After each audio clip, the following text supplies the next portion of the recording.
Good evening, Anthony. Thanks for being with us tonight. I'm Jay Gazelle here in Washington, D.C.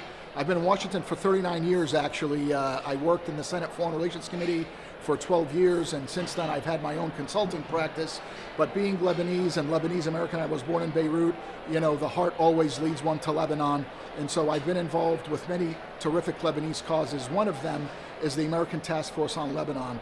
ATFL was established about 37 years ago, as we heard inside, and it is dedicated to literally helping foster a strong relationship, bilateral relationship between Lebanon and the United States. ATFL is comprised of Americans who care about their country of heritage and ancestry. And in that regard, we work very strongly and very robustly with the administration, no matter who's in the White House, at the State Department, and elsewhere in the government, and also in Congress, to ensure that Lebanon remains at the top of the agenda, no matter how busy Congress and the administration tend to be. And obviously, Washington is a very busy place. Priorities are always changing, both domestically and internationally. However, Lebanon is also very close to our heart, so we feel that it's incumbent upon us to ensure that Lebanon remains at the top of the agenda, or at least near the top.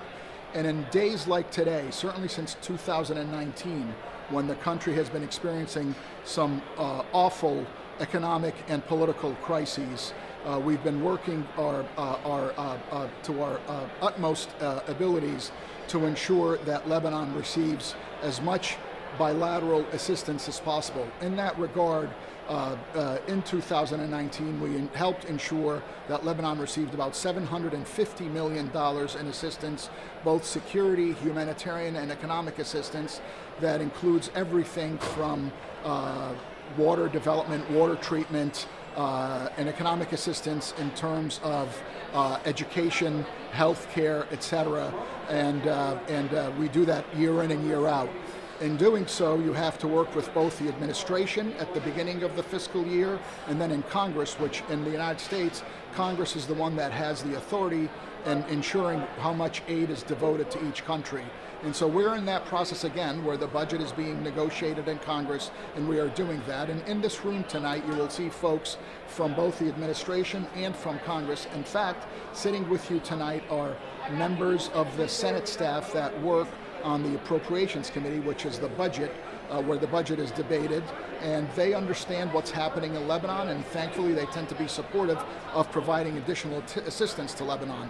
This night is really meant to highlight the achievements of the American Lebanese diaspora.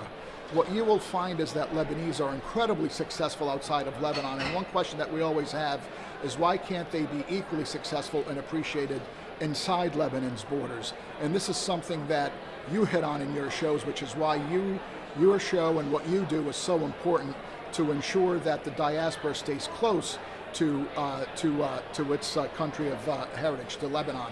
And so thank you for everything you're doing, Anthony, because everything everyone else is doing around the world, whether it's Australia, whether it's Jordan, whether it's Europe or Canada, and everywhere else you've been through your travels, and we all follow you and monitor your travels very closely.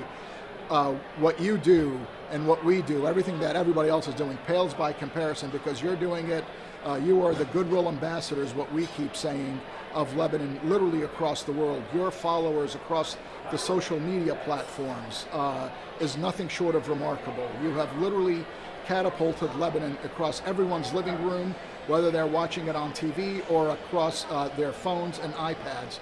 And so God bless you, and God bless what you're doing, because once again, you are literally keeping not just the diaspora engaged, at my generation, but our children and our grandchildren someday, who will get to know a country that they may never see, but hopefully that'll spark the interest in them to want to go back to their country, really, and also be able to assist in any way that they can.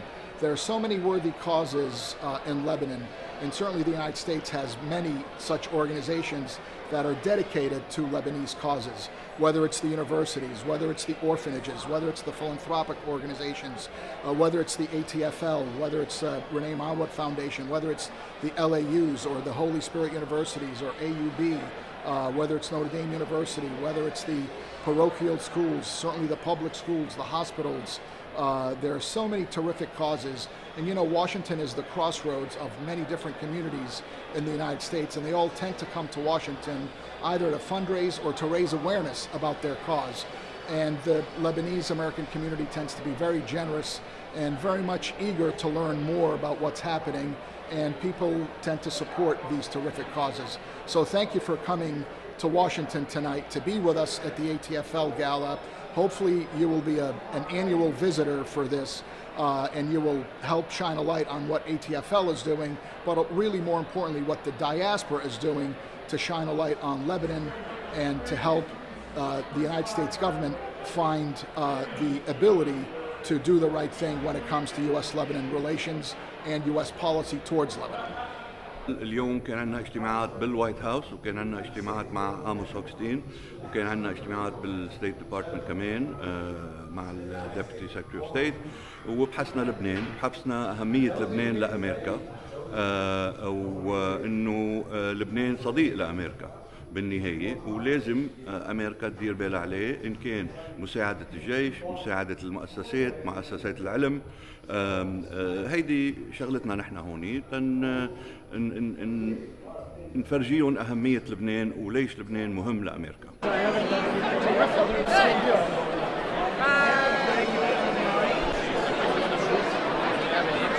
We love Lebanon. I'm from Mexico originally, but مية بالمية لبنانية. My wife is also Lebanese from Mexico, and also my daughter, well, now she's مية بالمية, right? So this is great. We love you. Yes, we were born both in Mexico. Oh yes, all the time. And I even teach like definitions. You know, I teach all the time all over promoting Lebanon. What's your name? Habib Shamaoun. The Director of Strategic Engagement for ATFL. Thank you for being with us this evening. Tonight, we are fortunate to be joined by one of the world's leading voices, one of the best tenors performing right now. Of course, he is Lebanese American. Please rise as Amin Hashim sings the national anthem of Lebanon and the United States.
I am Edward Shiner.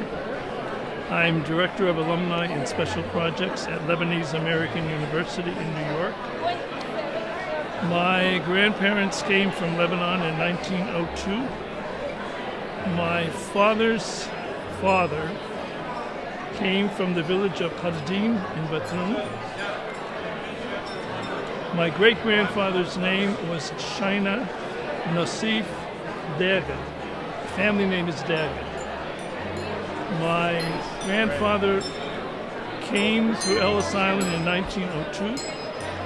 I don't know what he told them, whether he said Ibn Shaina or Ibn Shaina Daga. They made the name Shaina.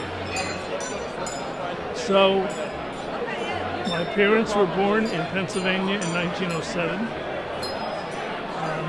I was born in 1945. Previous to working for Lebanese American University, I was executive director of the National Apostolate of Maronites for 23 years.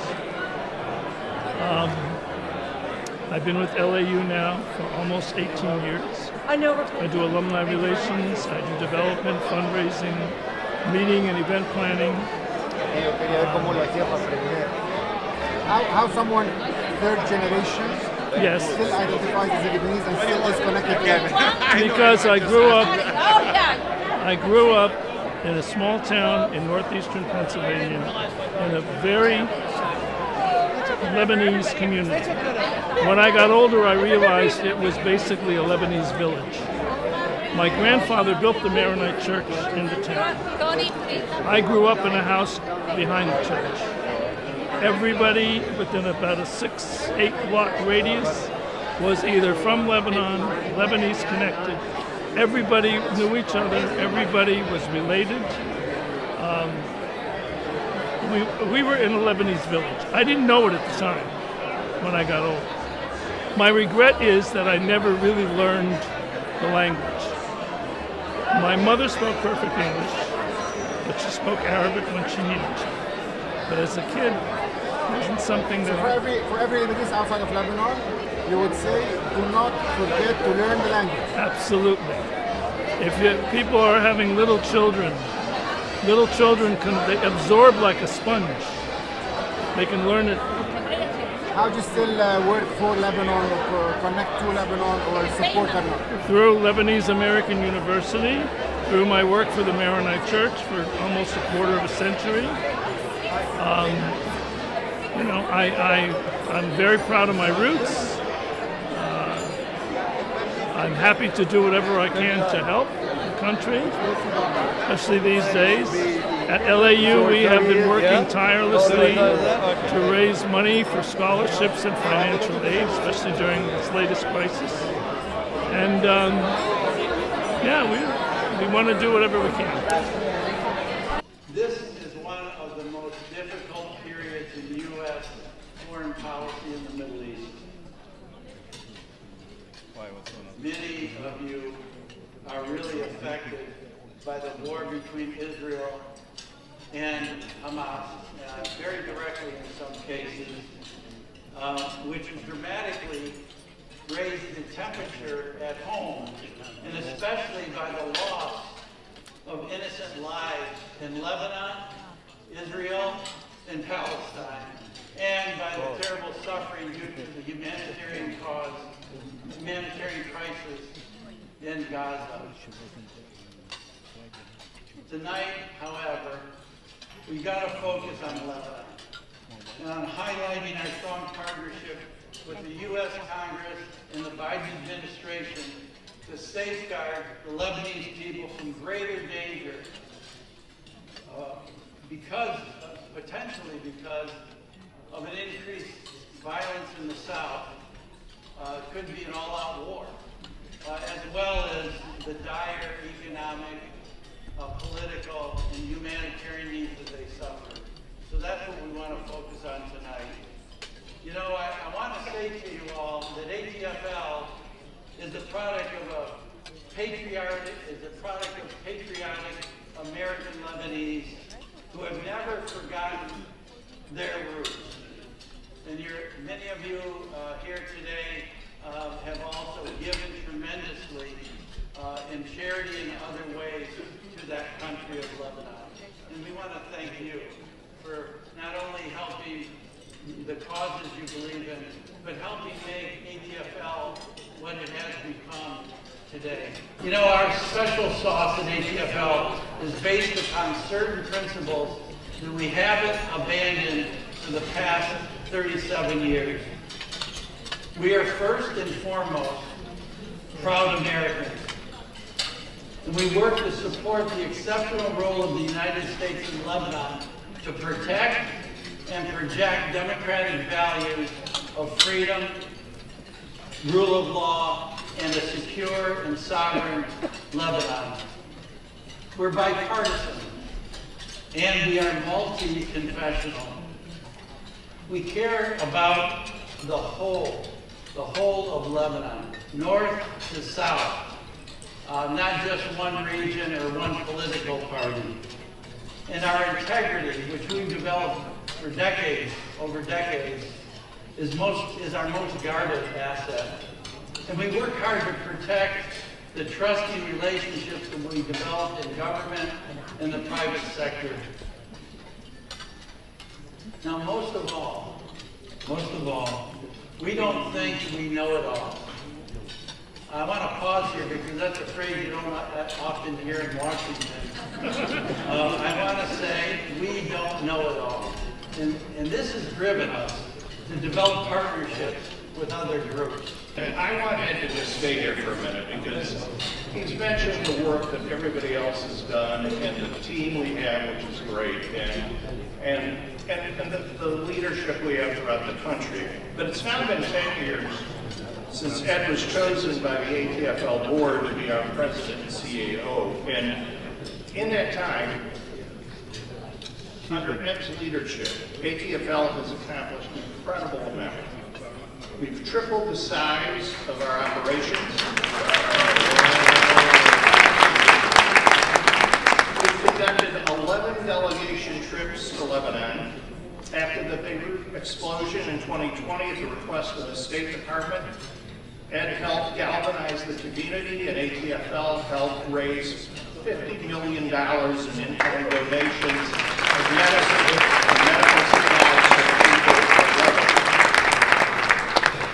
Here in Washington, ATFL has become the go-to source on Lebanon for the administration and the Congress, both of whom regularly seek our input on policy questions and so much more. We have come a long way under Ed's leadership. And as you all know, he travels the country and reaches out to the communities from one end of America to the other. Ed Gabriel brings unparalleled expertise and insight as a seasoned diplomat and strategist with over 3 decades of public service in the Middle East and North Africa. The Lebanese Civil War was a turning point in Gabriel's life, sparking an interest in foreign affairs and an embrace of his heritage.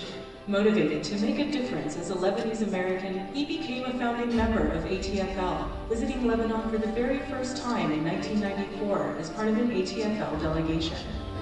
In 1997, Gabriel was appointed to serve as the U.S. ambassador to Morocco, where he played a pivotal role in reshaping U.S.-Morocco bilateral relations. He has remained active in advising the U.S. government on Middle East policy issues, and in 2022, the U.S. Senate confirmed him as a member of the Board of Directors of the United States Institute of Peace. Through his leadership over the past decade, Ed Gabriel and ATFL have become a force to be reckoned with when it comes to Lebanese American affairs, playing a pivotal role in shaping U.S. policy and ensuring that the voices of Lebanese Americans are heard on Capitol Hill. Ed's exceptional approach to facilitating dialogue, which blends integrity, diplomatic finesse, and strategic thinking, sets him apart from others who advocate for American Lebanese interests. Under his direction, the American Lebanese community in the United States has been empowered like never before, and our perspectives are shaping U.S. policy considerations and ensuring increased U.S. attention to Lebanon. We matter, and for that, we want to thank you. Driven by a deep desire to serve his country and a passionate belief in the power of diplomacy and dialogue, Ed Gabriel's contributions resonate not only within the United States, but in Lebanon and beyond, serving as a beacon of hope and a reminder of the profound impact that one individual can have in shaping the course of history. At the American Task Force on Lebanon, we couldn't be prouder to serve under his leadership. Please join us as we honor him tonight with the 2024 Philip C. Habib Award for Distinguished Public Service.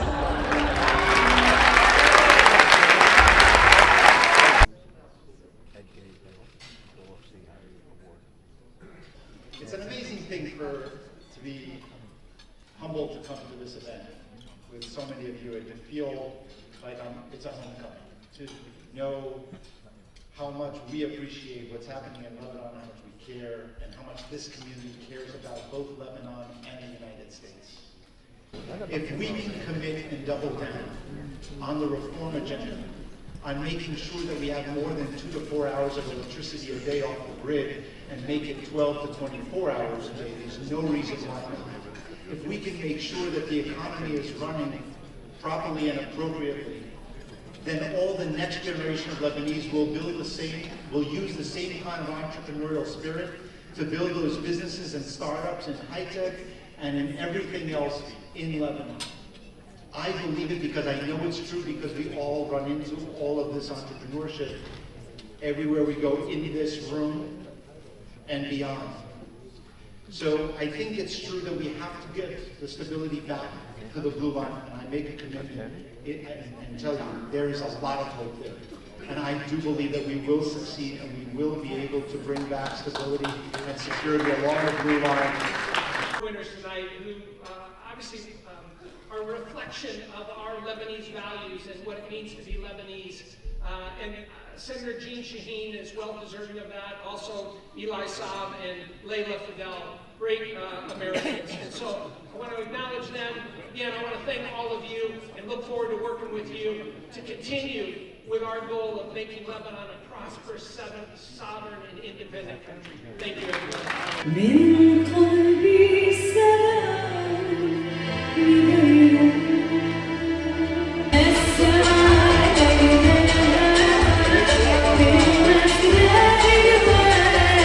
Past honorees whose dedication to ATFL gives us great pride. Please join us in acknowledging and welcoming back, and please hold your applause, General John Abizadeh, the Honorable Spencer Abraham, Mr. Mike Ahmar, Mrs. Hania Ahmar, the Honorable Alex Azar, Mrs. Carmen Shaheen Devane, Mr. Nijad Ferris, the Honorable David Hale, the Honorable Darren LaHood, the Honorable Darrell Issa, the Honorable Ray LaHood, Dr. Francois Nader, the Honorable Selwa Lucky Roosevelt, Mr. Ghassan Saab, and Mrs. Manal Saab. We're grateful for your continued support and commitment to ATFL.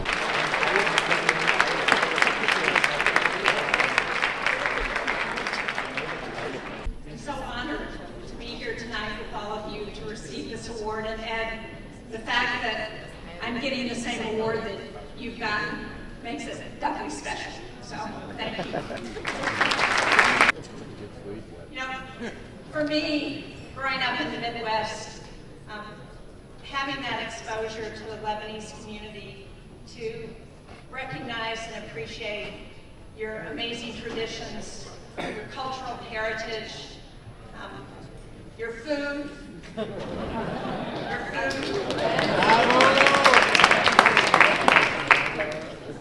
learned to make a lot of your food.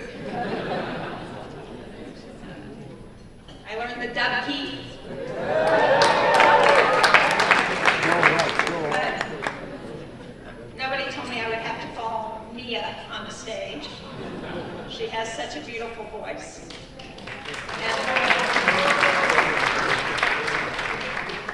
And I feel particularly special because I've been welcomed into your community.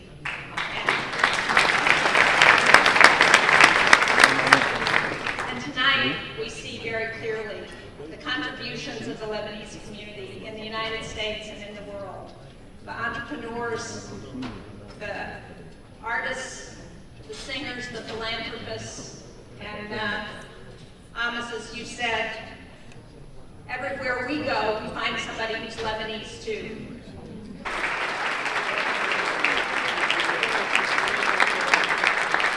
We celebrate celebrated journalist whose unwavering dedication has brought stories from across the nation and across the globe into our homes. Fadl, host of NPR's Morning Edition and daily morning podcast Up First, has fearlessly reported on some of the most pressing issues of our time. As a national correspondent, Fadl has delved into the fault lines of our divided nation, reporting on topics such as policing, race relations, and the inequities exposed by the pandemic. She is renowned for her reporting on Muslim American communities, emphasizing their voices and allowing them to share their own stories. Her impactful series, Muslims in America, A New Generation, in collaboration with National Geographic, earned her the 2019 Gold Zero Prize. Her dedicated pursuit of the human element has been vital to deepening the public's understanding of top-line issues both at home and abroad, especially in her coverage of issues affecting the Arab world. If you look behind me, these are all women in Yemen. Prior to her national reporting, Fadl served as NPR's international correspondent based in Cairo. Her compelling storytelling brought listeners to the heart of historic events, from the wave of revolts in the Middle East and their aftermath, to the fall of Mosul, and to the rise of ISIS. Layla Fadl's dedication to journalism has been recognized with numerous awards, including the 2013 Lowell Thomas Award and Gracie Awards in 2017 and 2023. And my work has received international and American awards, not Lebanese specific. This will be my first one. I'm very excited about it. Layla Fadl continues to inspire with her insightful reporting and unwavering commitment to truth. We are proud to honor her tonight with the 2024 Ray R. Irani Lifetime Achievement Award. It's especially an honor to have this recognition this year. It's a time for journalists and media workers that is unprecedented and dangerous. We risk, my colleagues who are covering the Israel-Gaza war every day risk losing their lives. It has been the most dangerous conflict for my colleagues since 100 journalists in Gaza have been killed. They have been the top number by far, the most that have been killed, and we deserve to be protected. My colleagues deserve to be protected. Among the killed, also Lebanese. It has been instrumental in establishing Beirut as a fashion capital, and has also partnered with the Lebanese American University to create a unique fashion design program to invest in the next generation of fashion pioneers. It is our distinct honor to bestow the Assam Ferris International Leadership Award to Ili Saab. Please direct your attention.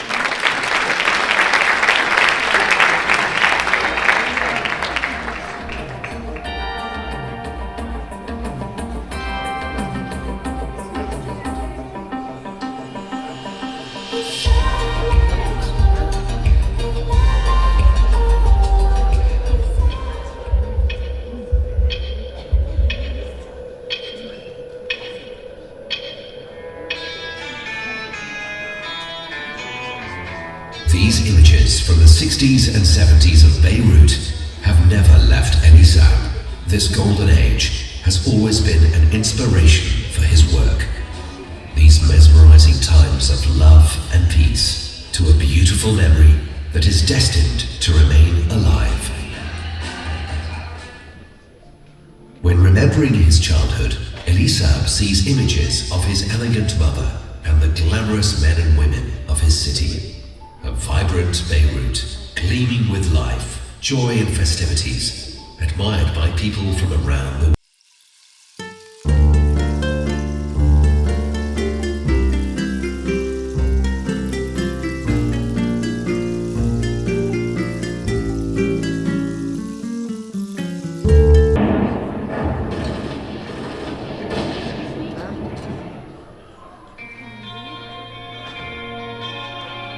During the war, Elisab did not surrender to the tragedies around him.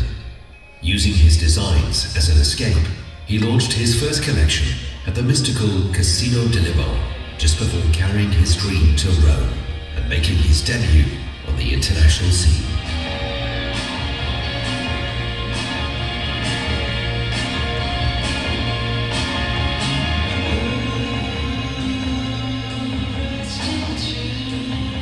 A few years later, Elisab's invitation to be a corresponding member of the Chambre syndicale de la haute couture propelled his career even further, establishing him as one of the major names in international fashion.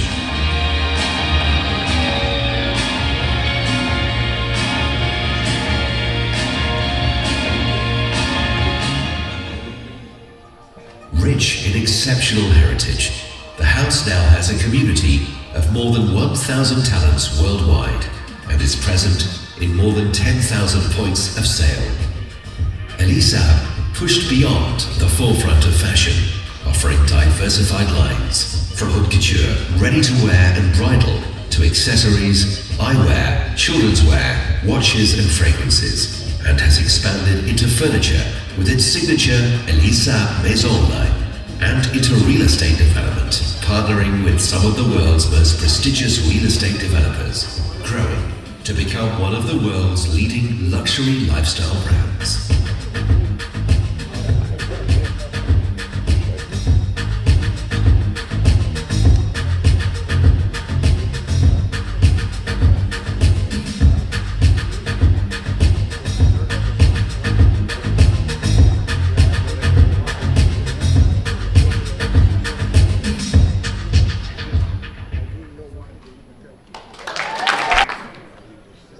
وين ما نروح بالعالم رغم كل أزمات لبنان بفرح لما أشوف أي نجاح كبير ولاقي إنه وراء أشخاص لبنانية وما أكثرهم. وأنتو اليوم أكبر دليل على هالمسار. لبنان بعده بخير بفضل نجاحات أبنائه بكل أنحاء العالم. أمريكا هي للكتار أرض الأحلام، والتكريم اليوم عزيز كثير على قلبي لأنه خلانا نجتمع على النجاح اللبناني حول العالم يلي هو أحلى صورة للبنان. بشكركم من جديد وكلنا أمل إنه قريبا نرجع نجتمع هون أو ببيروت وشكرا. I'm not sure if I should do it in English or in Arabic. Let's do it in Arabic probably because it's my native language. اليوم كل الناس اللي شايفينهم هون عم بيحكوا انجليزي لانه صار لهم كثير زمان هون، في ناس third generation خلقانين بامريكا. يلي عم نشوفه هون هو شيء كثير عظيم. في كثير ناس بتطلع على التلفزيون وبتحكي وبتخبر وانا عملته يا ريت بنعمل وبنظروا علينا، بس في عالم بتشتغل من تحت الطاوله، في عالم كثير ما بصورهم وما بيقبلوا يمكن يتصوروا، بس بيشتغلوا على لبنان اكثر من كثير عالم بتحكي ويمكن ما بتفعل. اليوم الليله في اكثر من 400 شخص لبنانيه، رجال اعمال، اشخاص كثير مهمين بيشتغلوا وبيجتمعوا على لبنان مره بالسنه. انا كثير مقدر، I'm very honored ان اكون موجود هون بيناتهم. انا كثير مبسوط ان اكون هون موجود، عم بقدر اشوف، عم بقدر اعيش شو بينشغل للبنان وراء الكواليس. ليش بواشنطن اللي هي the capital of the world؟ ليش بواشنطن؟ لانه هون بتاخذ قرارات دوليه عالميه، وفي عنا تيم لبناني انخلق او ما خلق بلبنان، يمكن صار له اكثر من 30 40 50 او 70 سنه برات لبنان، بعدهم بحسوا وبيعرفوا انه دمهم ما بيصير مي ودمهم بعده لبناني. عم يشتغلوا لبنان اكثر واكثر من سنين وسنين. واليوم هالشخص اللي بلشنا فيه الفيديو اللي اسمه جاي هو صديق عزيز. تعرفنا على بعضنا من سنه ونص تقريبا، ومن وقتها كانه بنعرف بعضنا من اكثر من 40 سنه. الاحترام، الاستقبال الرائع، الكرم العظيم، الوقت اللي بنقضيه مع بعضنا، وهذا الشخص بينطر اني اوصل لهون، يهتم فيي من وقت ما بوصل للاخر، بحبني ماكسيموم، بحب لبنان ماكسيموم، وبيشتغل كثير كرمال هالوطن. ما كثير قدرت اخذته على الكاميرا، ما كثير بحب يطلع على الكاميرا، بس اليوم اعطينا 5 دقائق من وقته، هالشيء كثير بقدره. جاي ثانك يو سو ماتش. وكل شخص بيجي على واشنطن بيعرف او سامع عن جاي او ما بيعرف عن جاي بيشتغل للبنان بشكل رائع، ببين بكل المقابلات، ببين بكل الفيديو، الصوره صغيره من هون مخبيه من هون. when we say lobbying، شو يعني اللوبينج؟ هو اللي لازم نحن نعمله لبنانيه، نعمل لوبينج مع بعضنا، نجتمع مع بعضنا، نشتغل، نجتمع، نخبر، نحكي، ندفش، نذكر، واهم شيء نفرجي لكل العالم انه نحن واحد. هذا العشاء اليوم هو العشاء تبع كلنا واحد، American Task Force on Lebanon، يعني المبادرة القوية كرمال لبنان، وعم بيشتغلوا أكثر وأكثر. بجرب عن جديد من سنة لسنة أرجع أعمل لهم زيارة، واليوم كثير مبسوط. إن شاء الله تكونوا انبسطتوا أو شفتوا شوي أو عرفتوا إنه في أشخاص بيشتغل كثير للبنان بكل بلدان العالم. نحن 16 مليون بالعالم نجتمع ونفكر نحن لبنانية ونفكر ببلدنا، يلي باقيين بلبنان ورح ضلهم باقيين بلبنان ورح يكفوا لبنان يضل محافظ على هو شو نطلع فيهم لبرا وبنقول لهم ارفعوا لنا راسنا برا، هن بيطلعوا فينا بيقولوا لنا حافظوا لنا على ارضنا. واشنطن هو اخر نهار من سفره كتير طويله، اكثر من 48 يوم، اطول سفره بعملها بعيد عن اولادي وبعيد عن عائلتي، بعيد عن مرتي اللي بتعقد وبقول لك اليوم ثانك يو، شكرا، لانه بتامني فيه وبتخليني اسافر وبتخليني ابرم وبتخليني اشتغل كرمال وطني، نقت الوطن على حسابنا وعلى حساب عائلتنا وعلى قعدتنا مع بعضنا. ما بقدر اقول لها ثانك يو اكثر من هيك. ودائما 48 يوم تعرفت على نجاحات اكثر من 3 ل 4 بالنهار، اجتماعات رائعه، اشياء للبنان، شغل للبنان، كونكشنز للبنان، واهم شيء عرفتكم على ناس يمكن خلقوا او ما خلقوا بلبنان بعدهم لبنان هون. ب 48 يوم حطينا على يوتيوب اكثر من 120 فيديو للتاريخ لاولادكم ولاولادنا. من واشنطن بقول لكم باي، ونلتقي برجع بلبنان باحلى بلد بالعالم، لاني راجع وبعدني عايش هونيك تفرجيه للبنان، لبنان تبعي، ماي لبنان اند يور لبنان، لبنان اللي بيشبهنا للعالم اجمع.